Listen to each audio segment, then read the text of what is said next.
Now, in Luke's gospel, Luke recorded this story that when they heard Jesus was in the house, they couldn't get him in the house because everybody was coming by. Jesus!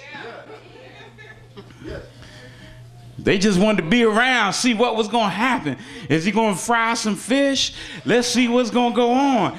In Luke's gospel, they recorded that there were so many folks around the house that they went up on the roof and took the tiles off the roof and let him down in the house right in front of Jesus. And when Jesus saw their faith, didn't say anything about his faith, but when he saw their faith, he said to the young man, your sins are forgiven you.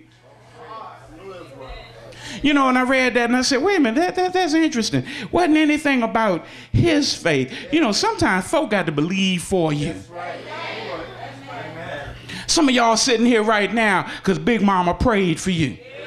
When we were too simple to pray for ourselves, there was somebody saying, Lord, have mercy on that crazy child. I know you'll watch over them. I know they'll come to themselves one day and do what you created them to do. But in the meantime, Lord, if you just put an angel around them and protect them and watch over them until they come to themselves. Somebody prayed for you. Because see, sometimes we can get so jacked up in our own situation that we can't see nothing around us. We need somebody to believe on our behalf. But you know what? What I really find fascinating about this story? You know, I usually talk about signifying folk. But you know, I'm thankful for the signifying folk. Because see, had them folk not been there signifying, talking about what Jesus could or could not do, that young man would have went home on that stretcher. Now, he'd have been all right at home on that stretcher because by his sins being forgiven, he had a right relationship with God. His name was written where he could go to paradise because Jesus said your sins are forgiven. That took care of the other side. But because of the signifiers on this side, sometimes God just got to show out on your behalf.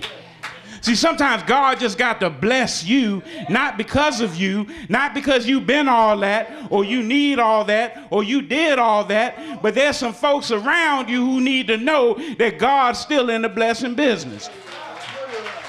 See, there's some folk that you work with who don't believe that God can make a way out of no way. There's some folks that you work with sitting there waiting for you to fall so they'll have something to talk about. And the Lord decide, well, let me just go ahead and bless you. So they'll know I'm in charge, that I run this, that I decide, that it's all in my hands. See, because of the signifying folk, Jesus had to go to the cross. He had to die for your sins and for my sins because somebody didn't like what he did. Didn't nobody ask them, could he heal somebody?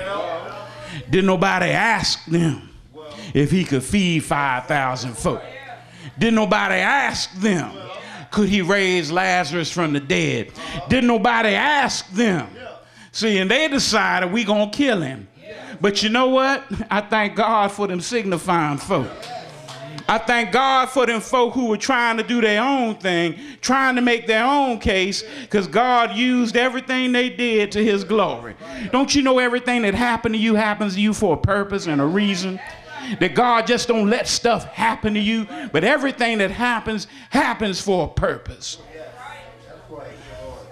And you know the story, even one of his disciples betrayed him with a kiss. They took him into custody, took him from judgment hall to judgment hall. You know the story. Beat him all night long. They beat him so bad that they peeled the flesh from his body. They beat him so bad that he was a bloody mess. They beat him from the top of his head to the soles of his feet. They beat him, but you know what? I'm glad for every stripe.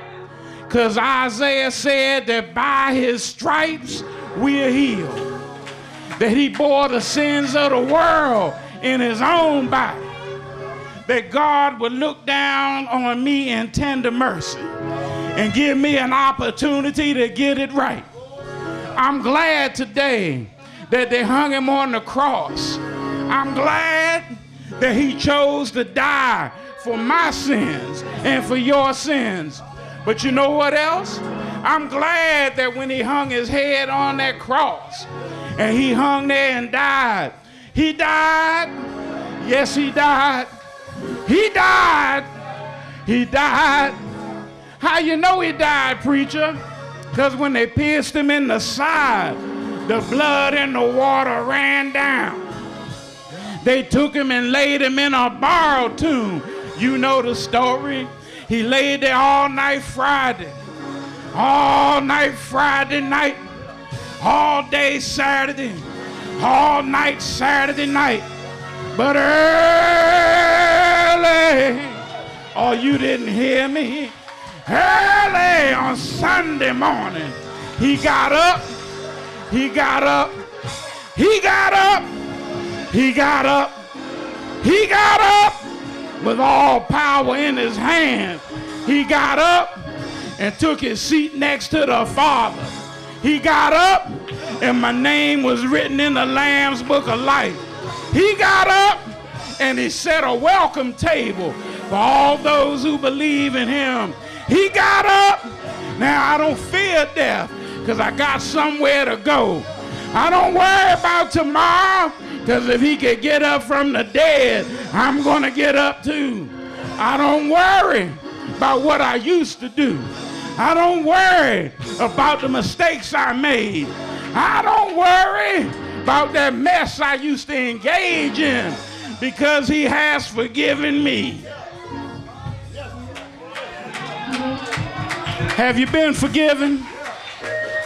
Have you been forgiven?